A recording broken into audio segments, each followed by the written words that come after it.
नमस्कार प्रेक्षकांनो, सनई चौकडी मालिकेच्या आजच्या एपिसोडमध्ये आपण आता असे पाहतोय की इकडे जय आता शर्वरीसोबत BSTने प्रवास करण्यासाठी रेडी झालेला आहे आणि दरवाजामध्येच येताना आता बरोबर जय आणि शर्वरी हे एकमेकांच्या डोळ्यात पाहू लागतात आणि तिकडे आता ते दोघे हरवून जातात. तर दुसरीकडे मॅक हा बोलत एकटाच रोडने चाललेला असतो आणि आता इकडे आकाश त्याला पाहून त्याची गाडी थांबवतो आणि त्यानंतर मॅकला विचारू लागतो की मॅक, तू असं रोडने एकटाच का चालत चालला आहेस? त्यावरती आता मॅक हा त्याला बोलतो की काही नाही, इकडे जय सरांचं काहीतरी काम होतं त्यामुळे त्यांनी मला अर्ध्याच रस्त्यात सोडलेलं आहे आणि मी आता डायरेक्ट ऑफिसलाच चाललो आहे.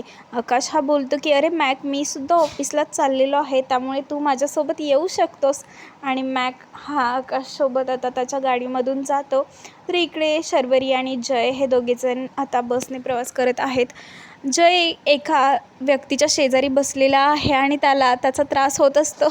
तो व्यक्ती आता जयला बोलू लागतो की साहेब भाऊ, थोडं तिकडे सरकून बसा ना. आणि त्यानंतर जय मध्ये आणि त्याच्यामध्ये वाद चालू होतो. शर्वरी ही फक्त बघतच राहिलेली आहे. जय आता मुद्दामच त्याला मारण्याचा वगैरे प्रयत्न करत असतो.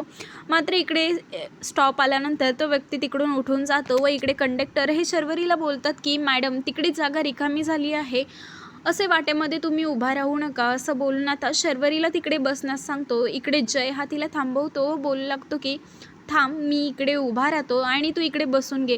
त्यानंतर कंडक्टर पुन्हा जयला ओरडतात व तिकडे जागा रिकामी आहे, बसून घ्या असं देखील सांगतात. जय वाटेतच पाय ठेवून आता बसलेला आहे. कंडक्टर पुन्हा त्याला पाय आतमध्ये घ्यायला सांगतात.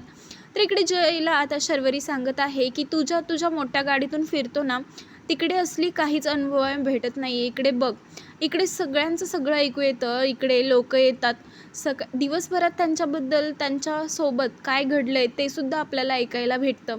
सगळ्या गोष्टी समजतात, शाळेपासून ते कंपनीपर्यंतच्या सगळ्या गोष्टी इकडे समजतात आणि ते ऐकायला पण भारी वाटतं. एखादं नवीन कपल असतं, त्यांच्याकडे बघितलं की समजतं की हे आत्ताच चालू झालेलं रिलेशन आहे, नाहीतरी यांच्यात काहीतरी कडाक्याचं भांडण झालं आहे.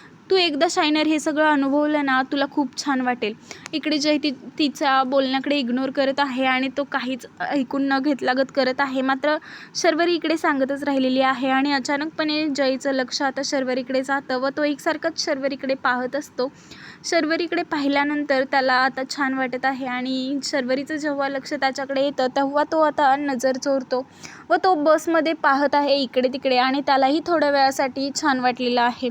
तर आता आकाश आणि मॅकची गाडी तिकडून चाललेली आहे आणि त्यानंतर इकडे मॅक हा सांगत असतो आकाशला की तायडी म्हणजेच शर्वरी परब जेव्हापासून ऑफिसमध्ये येण्याचं बंद केलं आहे तेव्हापासून ऑफिसमध्ये खूपच वाईट वातावरण निर्माण झालं आहे.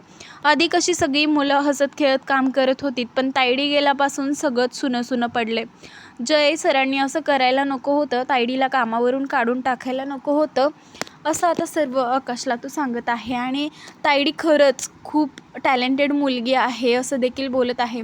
आकाश त्यावरती बोलतो की हो, शर्वरी खरंच खूप टॅलेंटेड मुलगी आहे आणि तिच्यामुळे मला पहिला बिझनेसमध्ये सक्सेस भेटलं होतं. मात्र जयने तिला समजून घ्यायला हवं होतं, असं सर्व आता मॅकला तो बोलतो. आणि मॅकचं लक्ष आता चुकून बसकडे जातं व इकडे बसमध्ये त्याला दिसतं की शर्वरी आहे आणि त्यानंतर आता तो तायडे तायडे असा आवाज देत असतो. मात्र त्याला आता साईडला इकडे जय देखील दिसतो आणि जय दिसल्यावरती आता मॅक खूप मोठमोठ्याने ओरडू लागतो आणि आकाश त्यावरती त्याला विचारतो की मॅक, काय झालं आहे, तू असं मोठ्याने का ओरडत आहेस? आणि त्यानंतर आता मॅक हा आकाशला सांगतो की बघ ना, तिकडे तायडी आहे आणि तायडीसोबत कोण आहे दिसतंय का तुला? जय सर आहेत, जय सर आहेत त्या बसमध्ये. आणि आकाश पाहतो तर काय खरंच जय हा बसने प्रवास करत आहे. आणि इकडे जयकडे लक्ष गेल्यावरती मॅक हा बोलतो की आपण ना पुढे जाऊन गाडी थांबवूया, म्हणजे आपल्याला काय विषय आहे तो समजेल. तर बसमध्ये आता इकडे शर्वरीही जयला बोलत आहे की शायनर, आता आपल्याला पुढच्या स्टॉपला उतरायचं आहे त्यामुळे तयार राहा. आणि इकडे जयला खरंच खूप अनकम्फर्टेबल वाटत आहे बसमध्ये, त्याला थोडीही हवा लागत नसते. त्यामुळे आता जय बोलत आहे आपण कधी उतरणार आहोत? आणि त्यानंतर स्टॉप आल्यावरती ते दोघेजणही खाली उतरतात. इकडे मॅक आणि आकाशने त्या दोघांचा पाठला केलेला आहे आणि जय आणि शर्वरी हे त्यांच्या कामासाठी चाललेले असतात. त्याचवेळी बरोबर आता मॅक बोलतो की तायडे, अगं इकडे कुठे? जय सर, काय चाललं आहे तुमचं? असं आता जयला लगेच पटकन विचारतो. जयची चोरी आता पकडली जाते आणि बसमधून आकाश लगेच त्याला विचारू लागतो की जय, अरे जय दादा, तुम्ही बसमधून फिरत होतात. आणि त्यावरती जयला आता उत्तर द्यायला काहीच गोष्टी नसतात. आणि त्यानंतर तो शर्वरीला देखील विचारतो की शर्वरी, अगं तू जयदादासोबत आणि चक्क तुम्ही दोघे एस टीने प्रवास करत होतात, तुमचं दोघांचं चाललंय तरी काय. त्यावरती शर्वरी सर्व विषय दाबण्याचा प्रयत्न करते आणि ऑफिसमध्ये मी नसल्यामुळे शायनर माझी समजूत काढण्यासाठी इकडे आलेला आहे. आता शर्वरीने शायनर बोलताच आकाश इकडे लगेच बोलू लागतो की शायनर त्यानंतर शर्वरी दचकते आणि जय सर इकडे माझी समजूत काढण्यासाठी व सॉरी बोलून मला ऑफिसमध्ये पुन्हा जॉईन करण्यासाठी बोलवायला आले आहेत, असं आता शर्वरी खोटं नाटं सांगत असते. जय बोलत असतो की असं काहीच नाही आहे, मीच माफी मागण्यासाठी आलेलो नाही आहे. मात्र शर्वरी बोलू लागते की असं काय करताय सर तुम्ही, याच कारणासाठी तर मला बोलवलं होतं आणि हेच कारण होतं तुम्ही मला भेटायला आला आहात. मॅक आता खुश होतो आणि तायडे तू पुन्हा ऑफिस जॉईन करणार आहेस हे ऐकून मला प्रचंड आनंद झाला आहे आणि तू यायलाच हवंयस. मला वाटलं नव्हतं सर तुझी माफी मागण्यासाठी इकडे येतील. काय आहे ना, सरांना पण मुलांच्या मनातलं कळलं आहे बहुतेक. मुलं तिकडे व्यवस्थित काम करत नाही आहेत. तू जेव्हा आली होतीस तेव्हा सगळेच उत्साही होते आणि तू नसल्यामुळे आता ऑफिसचा स्टाफ पूर्ण शांत असतो हे सरांच्या बहुतेक लक्षात आले. त्यामुळेच तुझी माफी मागण्यासाठी इकडे आलेले आहेत, असं आता जयला मॅक बोलू लागतो. व दुसरीकडे अनुश्री आणि असावरी या दोघीजणी घरी चाललेल्या असतात. त्यावेळी अनुश्री ही असावरीला चिडवत आहे की मला ना तुमची लव्ह स्टोरी एखाद्या फिल्मसारखी वाटते आहे. आणि तेवढ्यातच आता सुभाष तिकडून येतो आणि सुभाष हा आता दोघींना पाहून काय इकडे कुठे चाललं आहे असं विचारताच त्या दोघीजणीही दचकतात आणि आम्ही इकडे मंदिरामध्ये आलो होतो असं आता त्या दोघीजणी सांगतात.